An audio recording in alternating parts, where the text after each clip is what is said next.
Gjykata e posaçme nuk e pranoi kërkesën e mediave për të transmetuar drejt për drejt procesin penal, ku Erion Veliaj është i pandehur dhe po gjykohet për korrupsion, pastrim parash dhe fshehje pasurie. Siç argumentoi relatoria, kërkesa refuzohet për të mos cënuar mbarvajtjen e procesit, por edhe sepse në vijim do të ketë dëshmitar. Ky vendim u dha në seancën e parë të gjykimit ndaj kryebashkiakut Erion Veliaj, çështja e të cilit është kthyer nga fillimi, mbas kërkesës së 11 të pandehurve të tjerë, që kërkuan gjykim të shkurtuar. Kjo solli veçim të 19 akuzuarve, mes tyre edhe Erion Veliaj, dhe bashkëshortja e tij që synoi gjykim të zakonshëm, pra shqyrtim të çdo shkrese dhe dëgjim dëshmitarësh. Në seancë mungonte kryebashkiaku i Tiranës, pavarësisht se ai përfaqësohej nga Plaren Ndreca. Por procesi u shty mbasi mungonin 5 të pandehur të tjerë dhe mbrojtësit e tyre.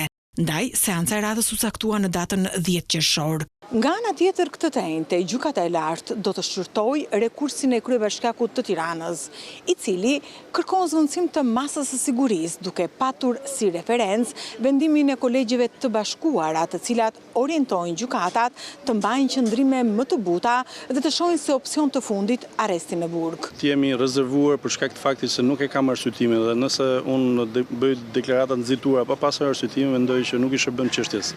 Ne kemi bërë një seri kërkesash, kërkesa është publike, ju është vënë në dispozicion dhe ju. Për 11 të tjerët që janë veçuar më herët, seanca do të jetë në datën 3 qershor dhe për shkak se procesi është në gjykim të shkurtuar, pritet që s'pak të shpallë konkluzionet.